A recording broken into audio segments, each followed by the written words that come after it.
Hey folks, my name's Ed Travers. My pronouns are he, him, and his. I'm an Anglican priest serving in the beautiful parish of St. Margaret of Scotland that sits on the ancestral and the unceded territory of the Mi'kmaq people, Gwe. I wanted to share with you what I preached about this morning. I preached from the Gospel of John, 21st chapter. It starts off with Peter and the boys going fishing. Peter decides he wants to go fishing. The other fellows say, we'll come with you. They go out and they spend the night lugging nets and sailing out there and doing their thing and trying their best to come home with a catch. They catch nothing. I'm sure you can imagine how frustrating that must feel, how irritating, how defeated they could have felt. They spent an entire evening on the water, lifting and hauling and lugging, to no avail, to have zero success. Now the gospel says they came in that morning and there was a person standing on the shore. The person called out, "Did you catch anything?" "No," they respond. "Oh, throw your nets over to that side. There's fish there." They think to themselves, "Sure, we'll do that. Okay, whatever." This isn't an easy task, though. These are great big fishing nets. This isn't as simple as casting a line, where you zing, blop, and reel it in. This is a lot of work. Throwing the net out there, setting it, getting it ready, and then bringing it all back in, it's daunting. It's heavy lifting. And they're tired. But they do it. And sure enough, nets full. 153 large fish, the gospel tells us. So many fish that they can't even lug it into the boat. So many fish that by the time they are able to lug it into the boat, the gospel actually speaks with surprise that the net didn't break. That is a ton of fish. And it's in that moment that they realize, that's Jesus on the shore. They didn't recognize him after the resurrection at this particular point. They didn't know who that was. They rush in. Bring the boat in, they rush in. Peter, as a matter of fact, he swims in. And they sit down and they have a meal with him.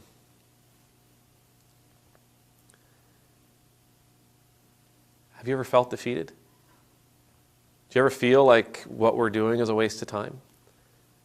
That we're failing somehow? Those are big, powerful emotions. Right? Feeling like that is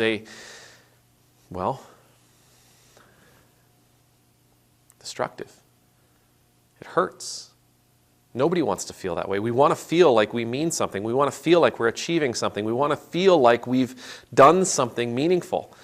And when we put all of our effort into something that gets us nowhere, like them fishing all night got them nowhere, it's tough to get back on the water. It's hard to work ourselves up to get back out there. And to do it all again. Wow, I can't believe I'm having this sermon. But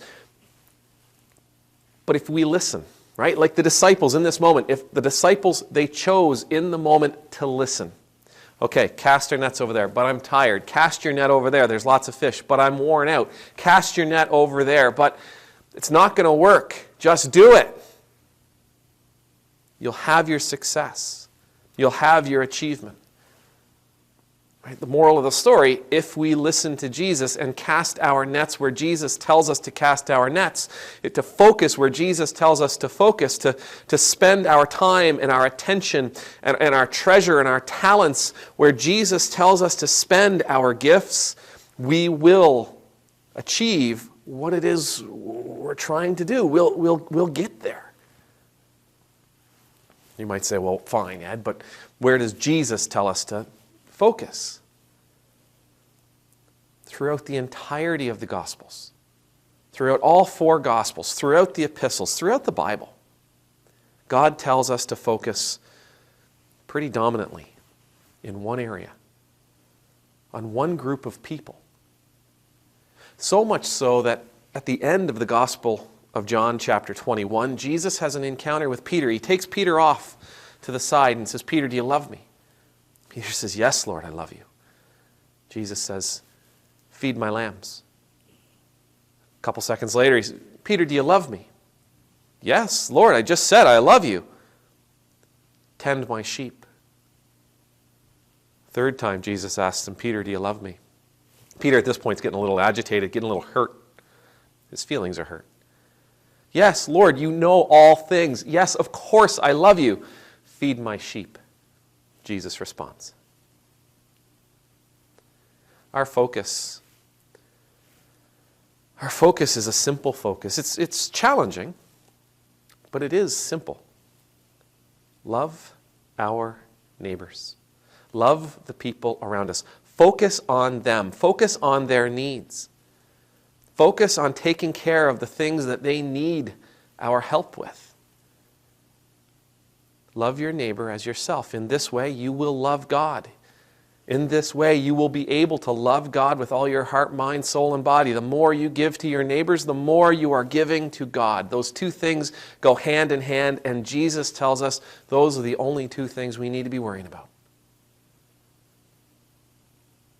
John later on tells us that if you're not worried about your neighbor, you can't possibly be worried about God. If you're not loving your neighbor, if you're not taking care of your neighbor, if you're not being there for your neighbor, you can't possibly be there for God. You can't possibly be obedient to God. You can't possibly love God.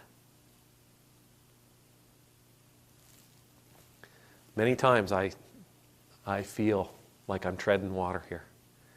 Many times I find it difficult to keep my head up above the waves. Many times it doesn't feel like I'm achieving the things that I'm supposed to be achieving according to some standard that I have adopted somewhere along the line. All I really have to do, all we really have to do, though, especially when we find ourselves in these circumstances, when we find ourselves challenged like this, when we don't feel terribly worthful, when we don't feel terribly worthy, when we don't feel terribly successful, when we don't feel like we're making a difference, just focus on loving your neighbor.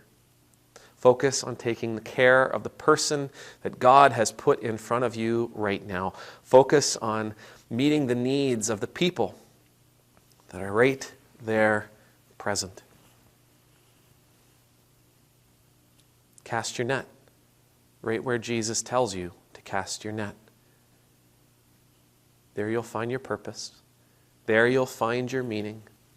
And there you will make a huge difference, even if it doesn't feel like it.